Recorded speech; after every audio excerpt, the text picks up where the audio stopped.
something a little different. Um, Decided to throw on some of my old work clothes, my uniforms, if you will. For most of my career, I wore a suit and or shirt and tie.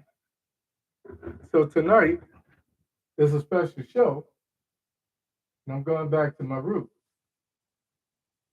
So you might need to get used to seeing me like this because this feels kind of good. What you say? Good evening. Good evening. Anyway, I decided that I was gonna, yeah, I'm gonna leave that right there. I decided that I was gonna do something different tonight. So I brought my little sippers with me.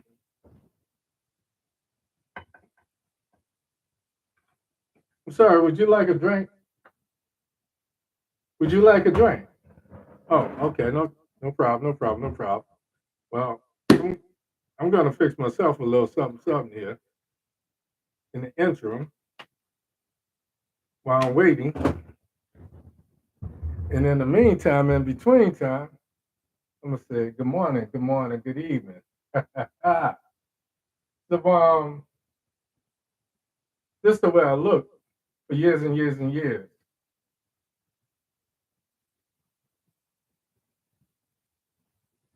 What's happening with you? We just had a thunderstorm blow through here, and I was afraid that I wasn't gonna be able to get on air. But here I am, anyway, anyhow, because what I got to say needs to be said. So I'm gonna say it. I'm gonna step on some toes. I'm gonna piss some people off. I'm gonna educate the masses. And on top of all of that,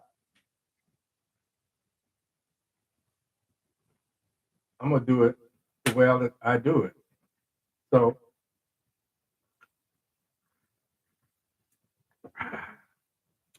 step up to the mic, have your seat, get at me.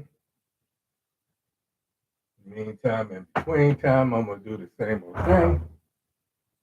I'm gonna say, what's going on? What's going on? What's going on? Yeah, there we go. There we go. There we go. So good evening, people. How you be? Well, thank you, baby. I would say you look nice too, but I can't see you. This used to be my daily uniform. So I decided, in out of respect for tonight's show, I'm gonna dress the part, just in case my agent calls and CNN needs another talking head. I hope you guys are doing okay. We had a little of everything run through here, including may have been a hurricane. I don't know, but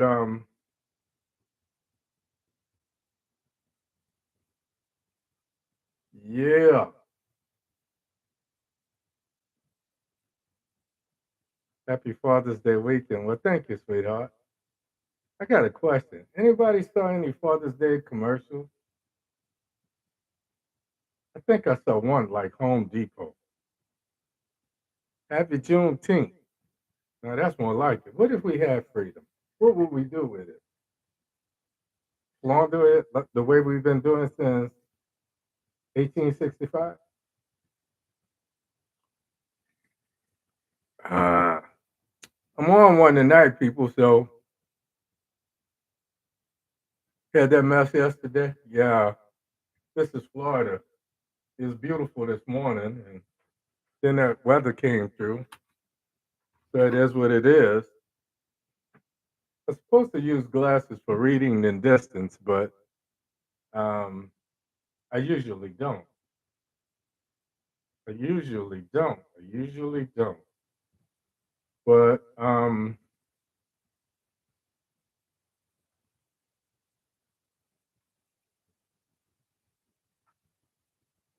So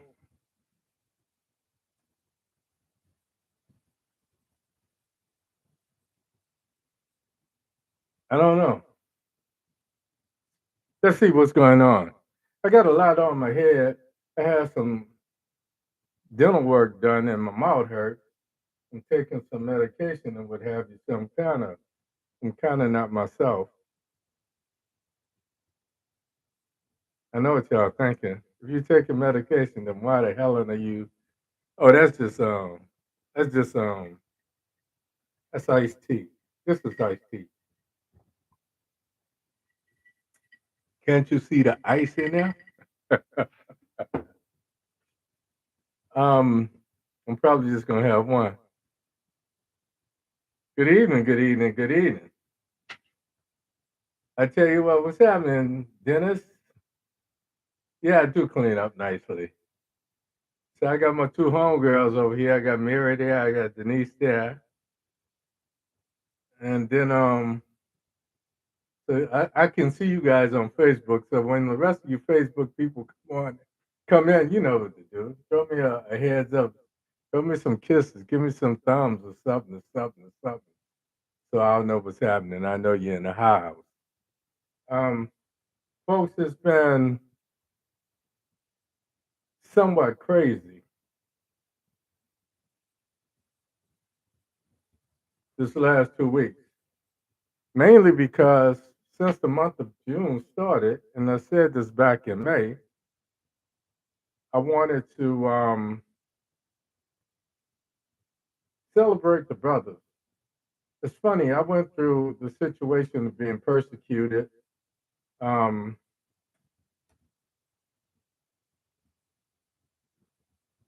as a father because I had, you know, children by different women.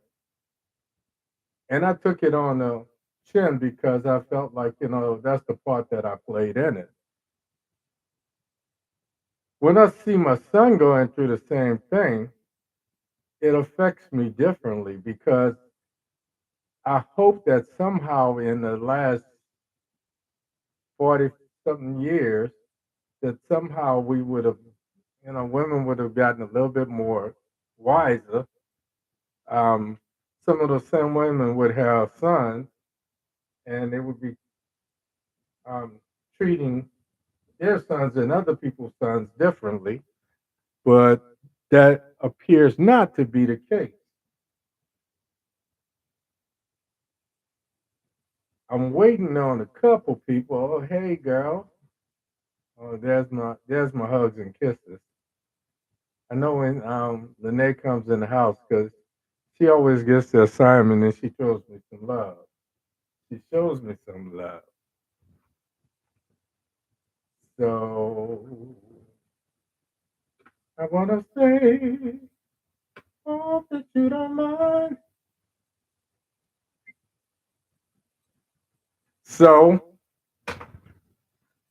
I ain't clowning tonight, huh? I know it's the medicine. It's the medicine. I had some dental work done, and we're trying to get this stuff done.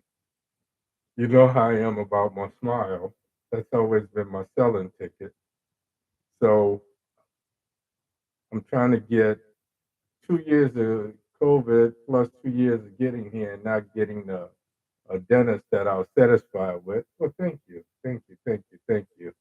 I decided I would do my little preppy look tonight.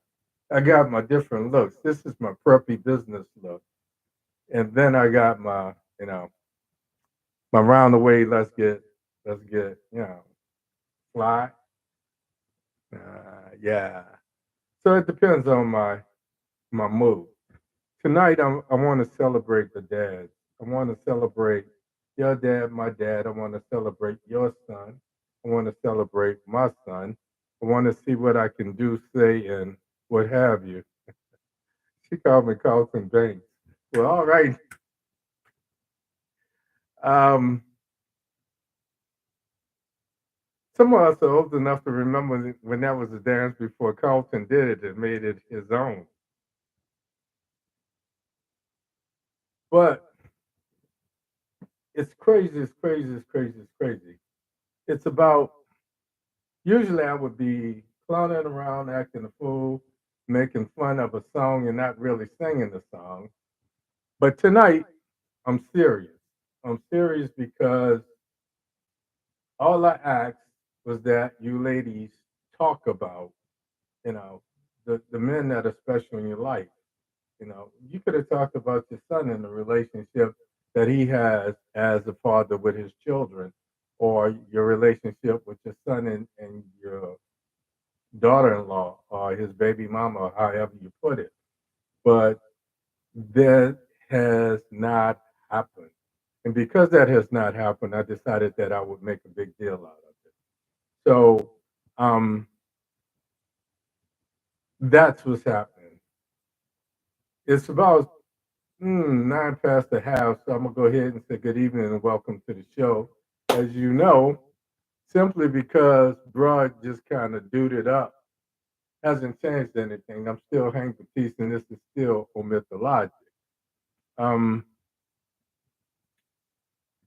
every week I try to take current events, life events, be they um, political or otherwise, that don't make sense, and try to make it make sense. So I call my show Mythologic. I always say that I'm your host and the voices in my head. The voices in my head tonight are both amused and perplexed. I ask myself, why is it so hard to love a black man? Then I ask myself, why is it so hard to love a black man unconditionally? Because I hear women make all of these excuses why. And then I look at my news feed and I see all of these black men announcing their anniversary. Married 20 years, married 30 years. And it's not the women that are necessarily doing it. And some of them I'm not, quote unquote, um, Facebook friends attached to the women, but I see the men celebrating the women in their life. And I keep asking myself, why is it so hard for the sisters to do? This is the month of June.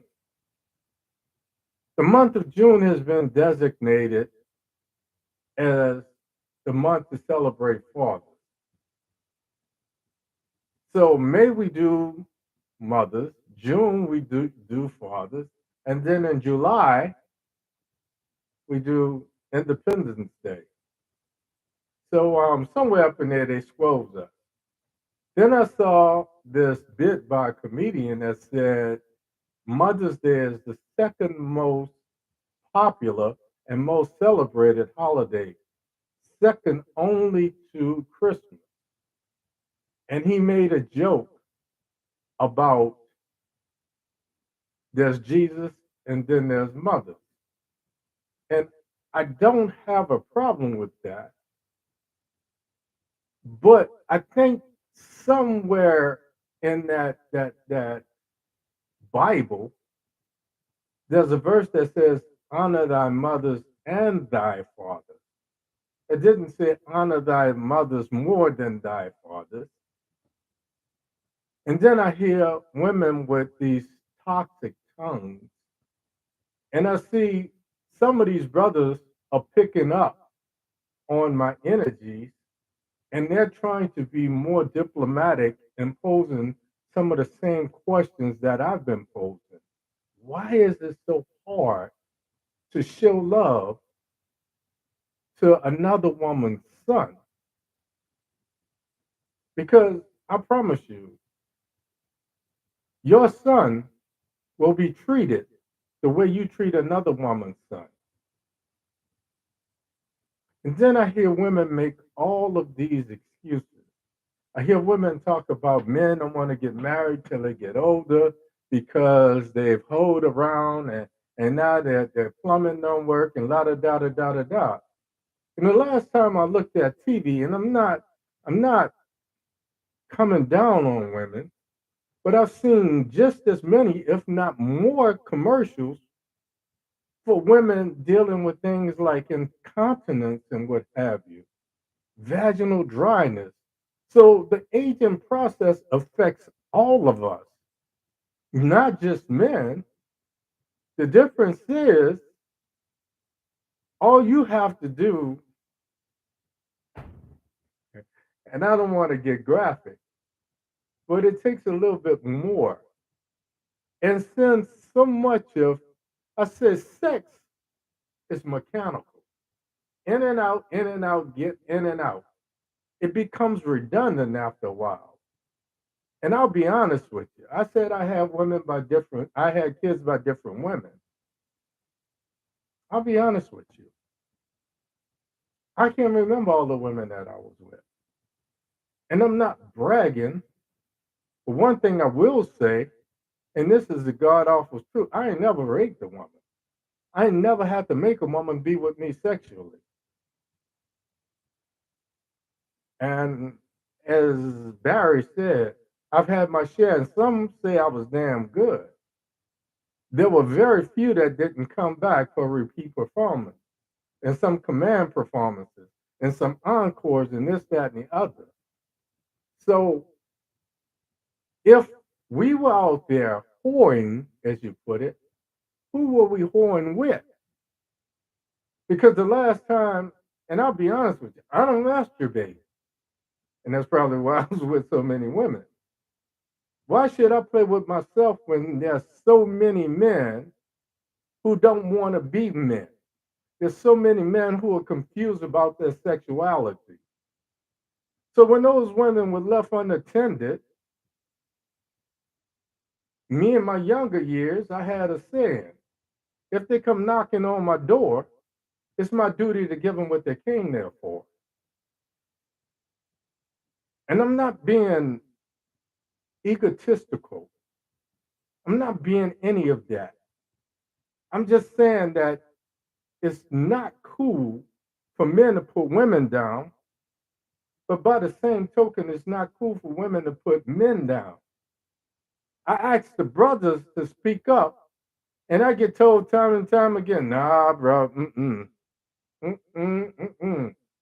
Men fight with their hands. Women fight with words. One of my boys posted the question, and it was similar to what I've been talking about. And they were talking about, so I kind of figured he's either caught wind of some of my podcasts, or somehow he's feeling some of the same things. And he asked, why is there such a high there's a divorce rate in the black community? And B, why are so many black people abandoning marriage as a whole? And I have to be honest with you. If I meet a woman in her 50s or 60s and she says now she wants a long term relationship, and then she tells me she has 3 or 4 kids, but she's never been married, 9 out of 10 times I steer clear of that. Why? Because I don't want to pay for another man's transgression.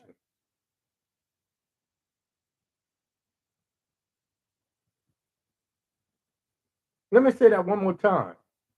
When I meet a woman in her 40s, 50s, 60s that has children, and a lot of times more than one, sometimes 3 or 4 kids, and they've never been married, rarely do they have the same father.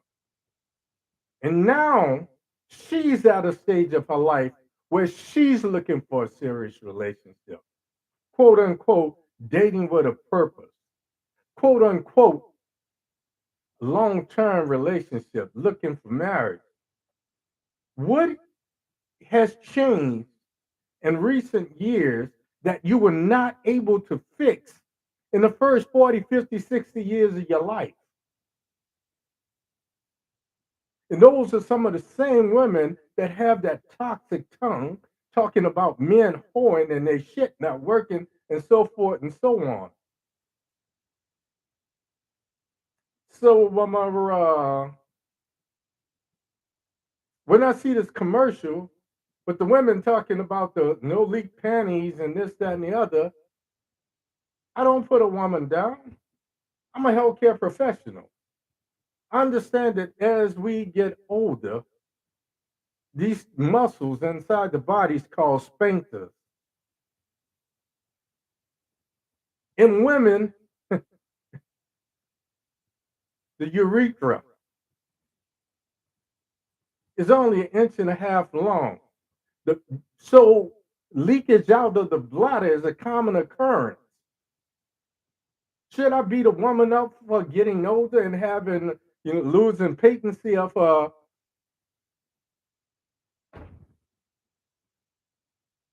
urethral sphincter, or the muscle that holds the bladder closed? So, sisters, before you start talking about a man, and brothers, let me just kind of educate y'all for a minute. The reason that Viagra and these beta blockers, these drugs became popular is because it increases the blood flow. As we get older, we all become more sedentary, which means we're less mobile. And our muscles start to become apathetic, atrophy. They get weak.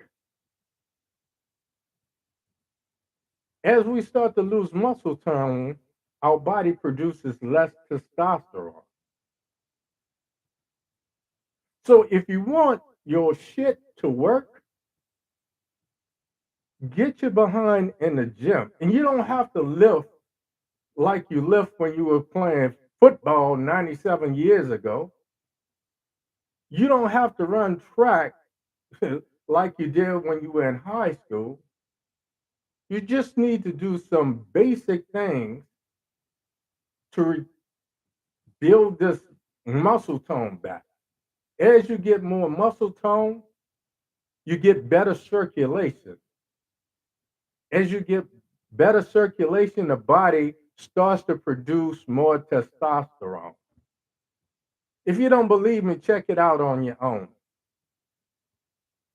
When I go to the gym, I'm not trying to look the way I looked when I was 35. When I was 35, I was a beast.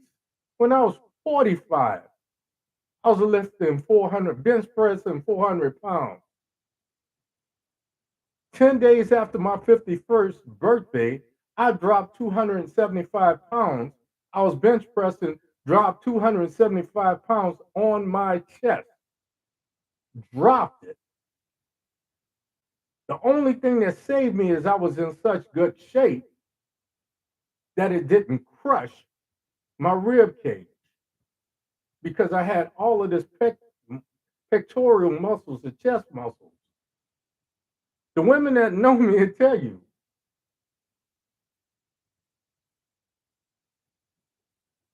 So when I go to the gym, I'm about doing two things: working out to keep my blood pressure down, to keep my A1C down, and try to keep on building testosterone. I know we don't manufacture testosterone in our 50s and 60s the way we did when we were 17. But by the same token, I understand. I've had women tell me, well, and I shouldn't go here, but fuck it, I'm gonna do it.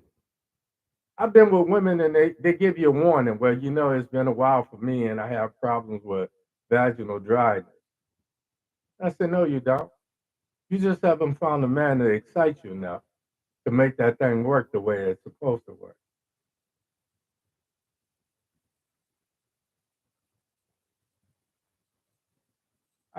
34 left, 24 right, 15 right. Pop that combination and it flows like, don't go chasing waterfalls. And they said, what did you do? Sex is in the head, folks. But this conversation is not about sex. Only reason I introduced that is because this is one of the excuses that women give for wanting to degrade men. So for 2 weeks, I've been asking you guys, literally begging you guys to come on my page and talk about relationships with men that meant something to you.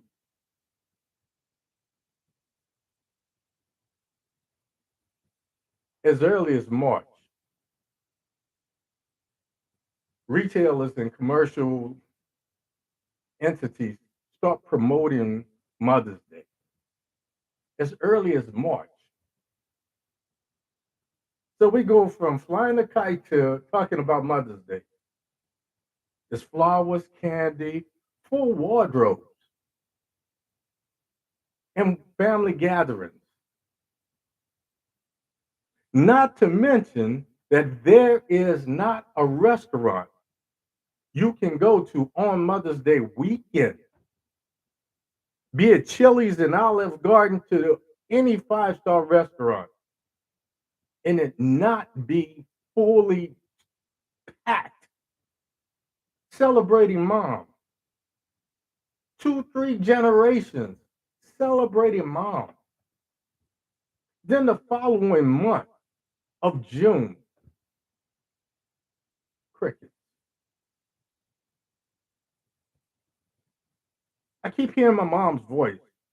Son, not everybody was raised like you. I didn't come from a perfect home. I didn't have perfect parents.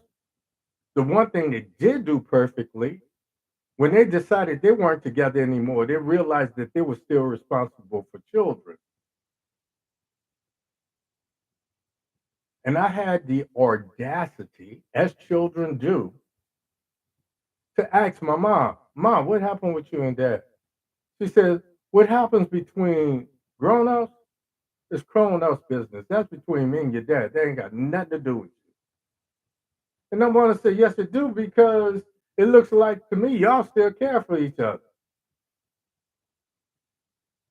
So when I go by my dad's house, my dad said, first thing out of his mouth, as soon as I open the door and walk into the living room, how is your mama? Being a little smart, I said, she's fine, call her. Soon as I come home from visiting with my dad, my mama would say, how's your daddy? He asked me about you. I told him call you. Maybe you should call him. All right, now you ain't too old to get knocked on you. Okay, mama, knock me on my behind. Right. My mom's was this tall, probably about your height. Your height, your height. But my mom was like Richard Pryor said, when I was about 12, you can't believe in God, not believe in the devil. I mean, no. I take it back. I had to be about 14 because I was playing music, and I'm in my no. I was 12. I was 12 because I started playing when I was 11. I'm playing music, and the devil just as clear as day said, hey, hey, you, me? How old are you? You should tell your mama you too old for whipping. I said, yeah, okay, that's a bet. So I go in the room, the living room, because back in the days you had one TV.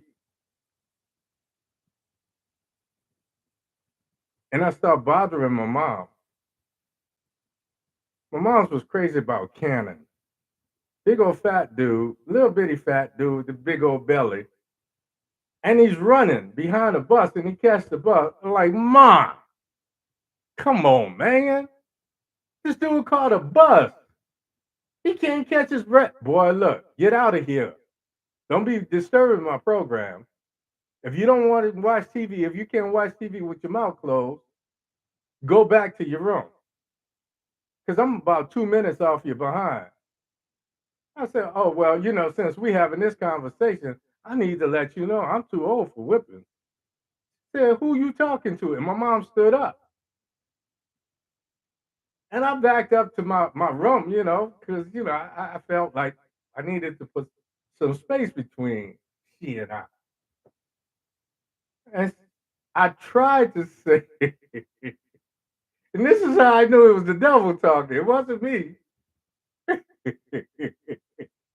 I tried to say I don't see what two people say. And my mama, before I could say I don't see what my mom hit me in my chest with her fist. And that's the first time my mama ever hit me with a closed fist and knocked me through the cedar robe. Because in my mom's house, when it was summertime, you took your winter clothes and you put them in the cedar robe. When it's wintertime, you take the summer clothes, you take the winter clothes out, put them in the closet, and put the summer clothes in the cedar robe or shift robe. She knocked me through the door, and the clothes were falling down on me. And she's standing over me. She said, "Yeah, you want to be a man? Get up. I'm gonna treat you like a man." I said, "No, that's okay. I'm perfectly fine right here. I'll be a child." And that's why I could see Satan standing in the corner, laughing his behind off. And that was the last time I ever got foolish with my mom. The only time my dad ever threatened to put his hands on me, I'm the youngest of four.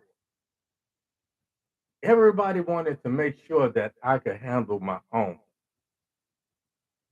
I had a brother and sister from a whole nother generation, 18 and 17 years my senior. Then I had a sister that was 4 years my senior. So one thing, they wasn't gonna have a little brother that was quote unquote scared or punk. So it's like they used to tag team, beat my behind. My brother come back from Vietnam teaching me hand-to-hand combat and kicked me to the wall. If I was watching Three Stooges or cartoons, my sister that's 4 years older than me, she'd get in front of the TV and start dancing. I just turn the TV. If I was talking to one of my boys on the phone, she'd hang up the phone and take the phone.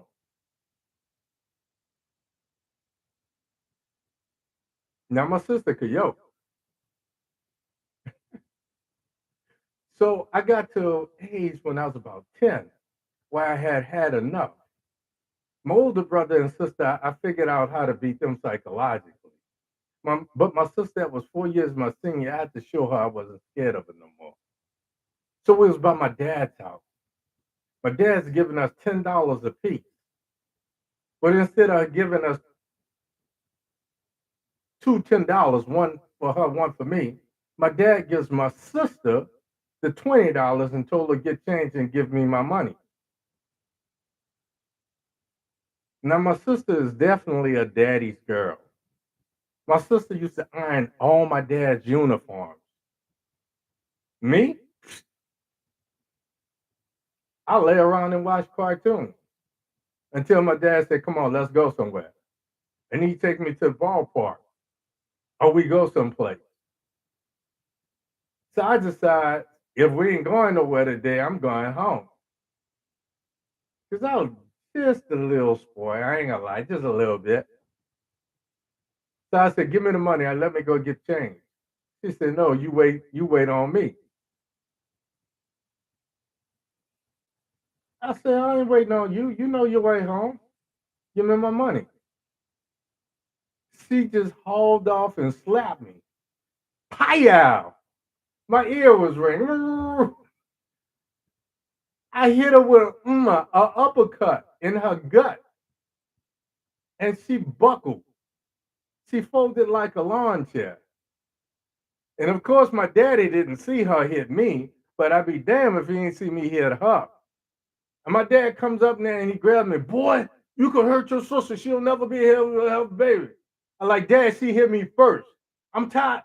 "Boy, look, I knock you on your behind. Don't you ever put your hands on your sister." I was mad at him. I ain't go there next week. The only other time my dad threatened me with violence was I went over there, I was about 14, and I asked my mom for something, and she wouldn't give it to me. So being a child, I figured I'd do the smart thing.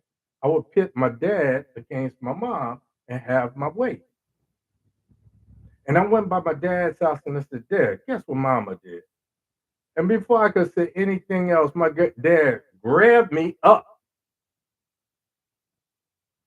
off the sofa and put me up against the wall. He said, Boy, don't you ever let me hear you say something foul about your mama.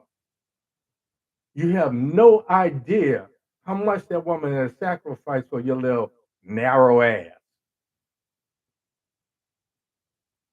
And I remember it verbatim like it was yesterday. Because that's when I said, damn, he still loved my mama. And I couldn't get mad because I was confused. My dad never whipped me. My dad died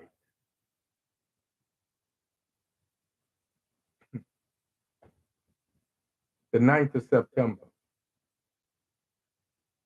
a few days after Labor Day. I went and saw him that Labor Day. He was having difficulty breathing. He was in a semi-private room, and he told us, his roommate, that's my son there, that's my son. That boy, smart. He gonna be something. He gonna be somebody. Say hello. Go shake his hand. My dad taught me when you shake somebody's hand, you use a firm grip. Look him in the eye, but show respect. And I went over there and I shook the man's hand and said, How you doing, sir? He said, Woo, that's a nice grip there, young fella. And my dad laughed. And he couldn't even laugh right. He was supposed to get out the hospital that Saturday. I get home from band rehearsal that Friday. And my oldest sister was 18 years my senior. I was 15, which means my sister was 33. My sister was a school teacher.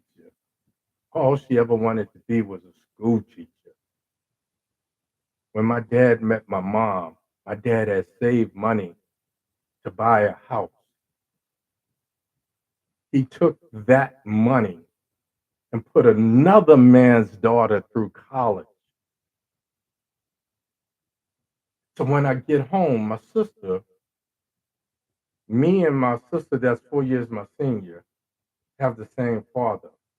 My older sister and brother had a different dad, but we didn't call them half sisters and brothers. They didn't call my dad stepdad. They called him daddy.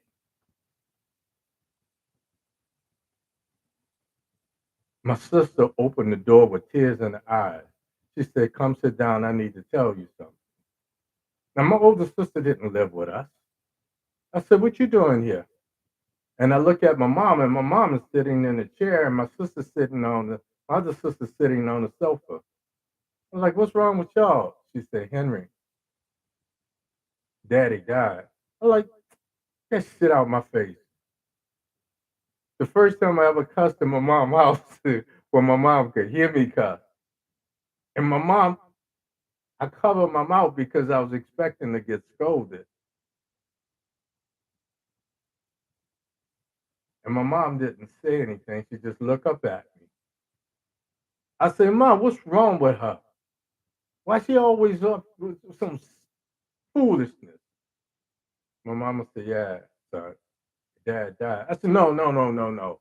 They made a mistake because my dad's getting out the hospital tomorrow. I said, No, son, he died today.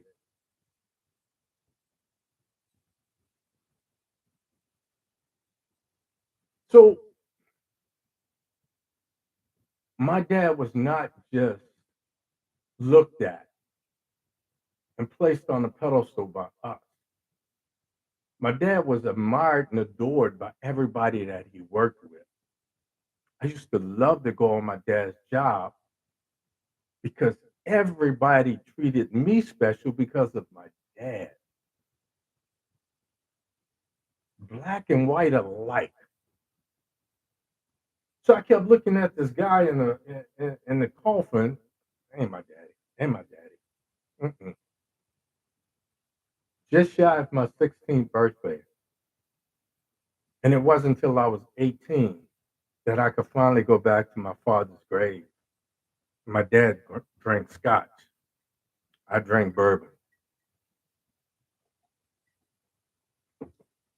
And I bought a fifth of scotch. I took a sip of it and I poured the rest on his grave. And I sat there and I talked to him for a minute. It took me 3 years to get it through my head that he wasn't coming back. What has happened when we can't celebrate Black men? Since the time we have landed on these shores, we've been dismissed, we've been discounted, we've been persecuted in everything under the sun for being Black, for being stronger, for being smarter, for having more ingenuity, and so forth and so on.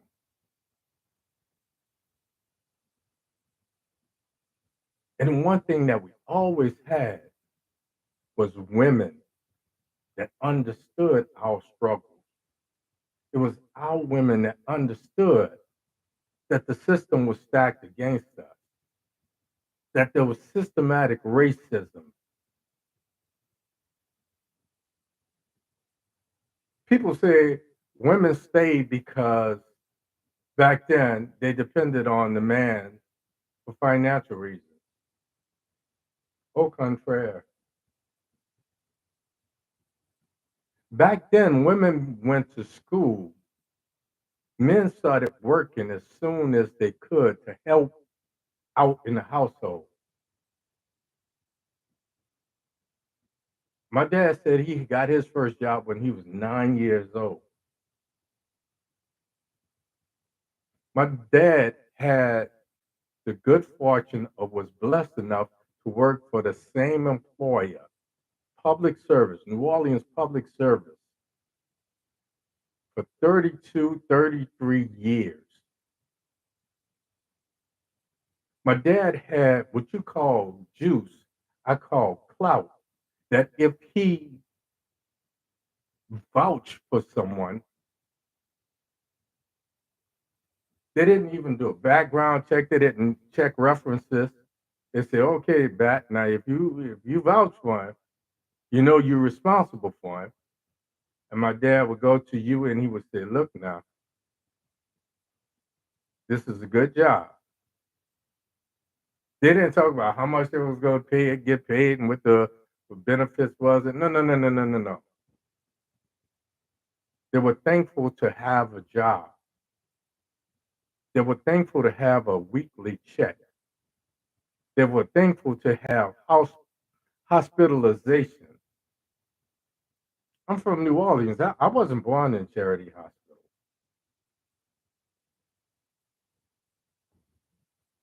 My dad had a job. Me and my sister were born in a private hospital. It don't make me special. It just means that my dad and my mom bust their behind. But my dad was discounted as well. When I was 13, I remember my dad getting ready to retire. And I went on his job this day. And this old white dude comes up, and I swear he looks like the cliche of Jim Crow. He had on some gray slacks, a pot belly, a white short sleeve shirt, some horn rimmed glasses, that brill cream in his hair, and his hair parted on one side. and he's chewing on the end of a cigar. And he said, "Hey, little bat, what's going on, fella?" I said, "How you doing, sir?" Dad always said, "Go shake his hand." Went over there and shook his hand. I always try to crush, let him know. He said, "Whoa, that's some handshake there." He said, "So your dad tell you he's retiring?" I said, "Yes, sir." He said, "Yeah, all good things must come to an end." He said, "I tell you what." He reached, because back then people didn't reach. They reached. He reached into his pocket and he gave me $10, $15. And he said, "Get everybody out to go get some po' boys and some Coke." I said, "Yes, sir." So I found out what everybody wanted, went to the little corner grocery, got the po' boys. I came back. I'm sitting on a stool in the shop. And the white dude comes out with a box. And he gives this little impromptu speech. He says, "Well, Bat, we hate to see you go." He says, "Shit, you done trained everybody in here. Shit, you even trained me too. If you wasn't black, you could have been a manager, at least a foreman." And in my 13-year-old mind, that was a compliment, right? And I looked at my dad, and my dad's trying to hold a smile to his face. And I see something's wrong. And in my 13-year-old mind, it's not making sense. It's not adding up.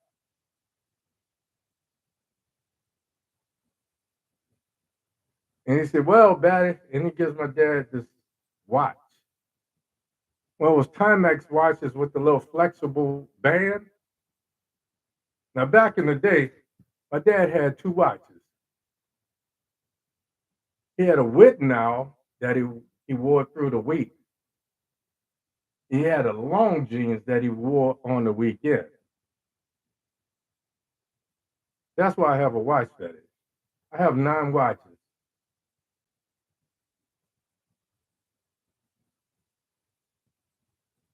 And he says, "If you want, you could go ahead and take off, take a little back out, y'all have y'all a good time."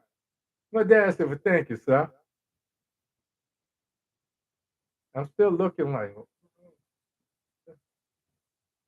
I don't know. And because my dad worked for public service, we could just get on the bus. They didn't charge us nothing. But we passed up the bus and we're just walking. That was about 2.5 miles from his job to his house. And my dad is walking like a Marine on a mission. And I'm running trying to keep up.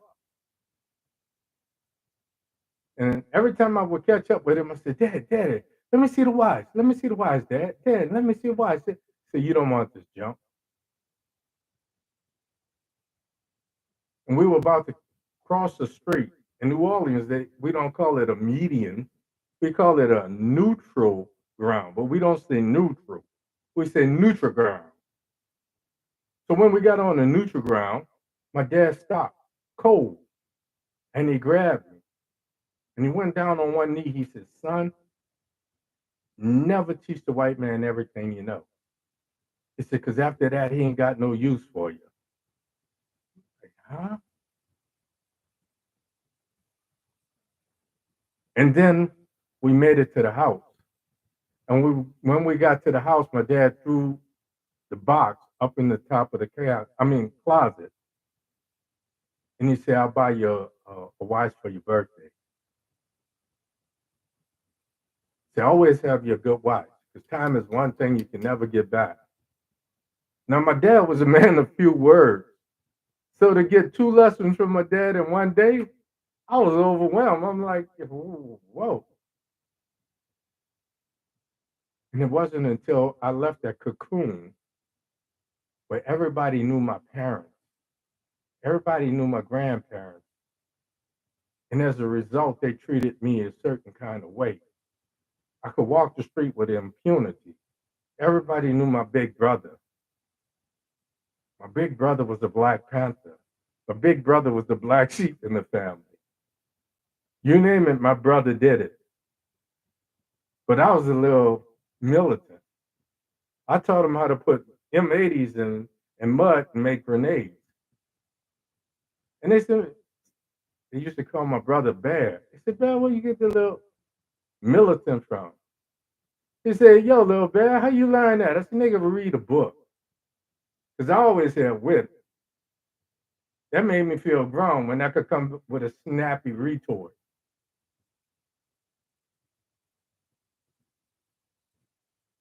What has happened in our community, people, when men can no longer be respected, when black men can no longer be revered, when black men are being discounted and dismissed, persecuted by the women that once held us up.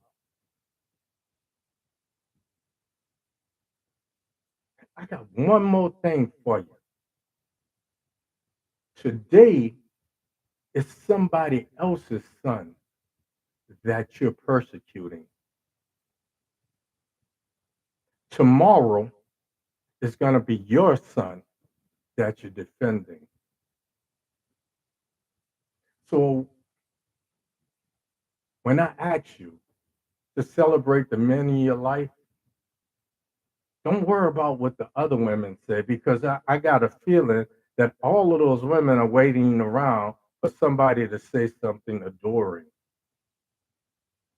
And when you say something nice, she's not going to have a choice but say something nice, because suddenly you're going to have the attention. And if you get 5 likes, because this is how social media works, if you get 5 likes, now she's going to say something nice, hoping that she can get 10, 15 likes.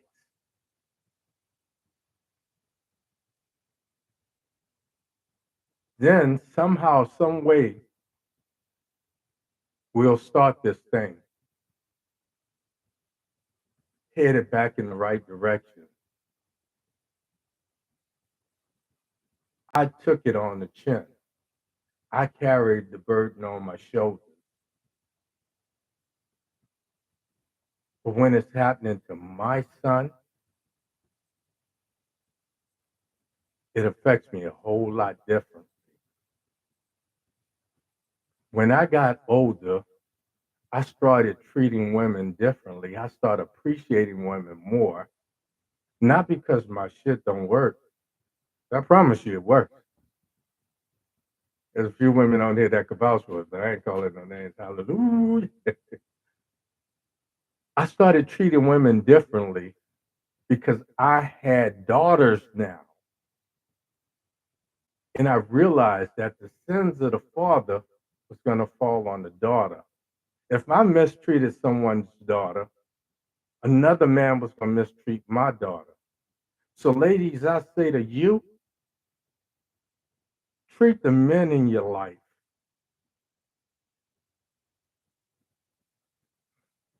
I want to say how you want to treat your son, but I've heard how some women talk to their sons, and they're stupid this and they're dumb that, and they're just like the father. And you ain't.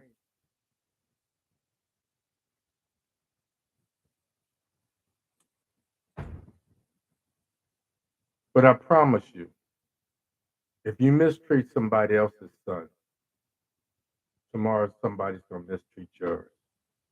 So that's all I got for you tonight. I apologize for my long windedness.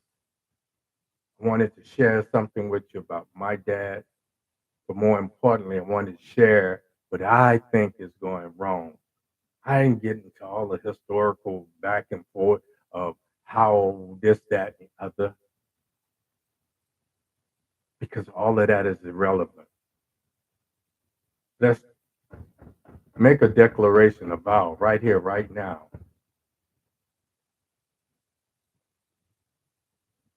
Sunday's Father's Day. blow up my page. Talk about a special man in your life, even if he's not in your life anymore. Talk about the one that got away.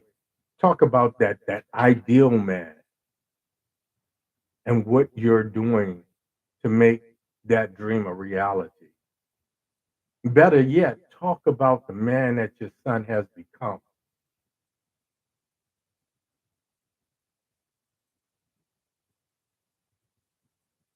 My name is Saint Batiste. This is OMITDALOGIC.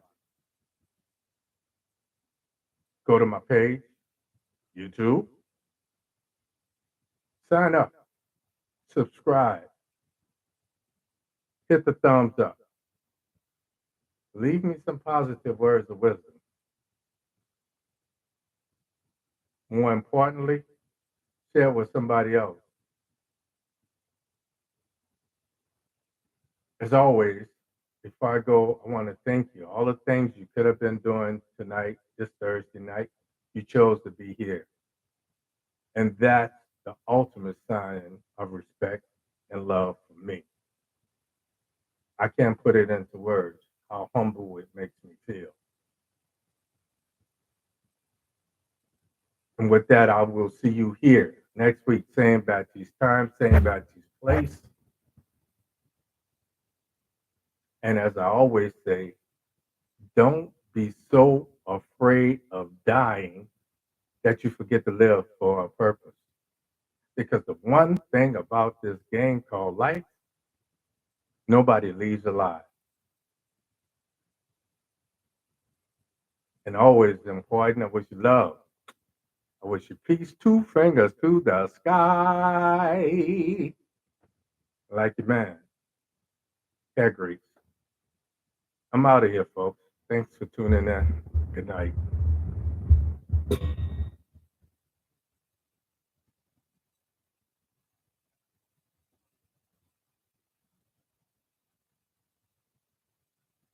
They don't want me to hang up. They don't want me to hang up. Love you, love you, love you. Jeez.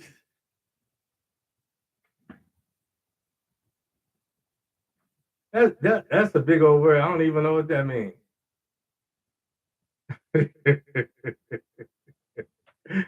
Good night, people. Any problems with YouTube? Any breaking up? Any what? And what? Was it good? Was it good? Was it still good to you? All right, people. I'm out of here.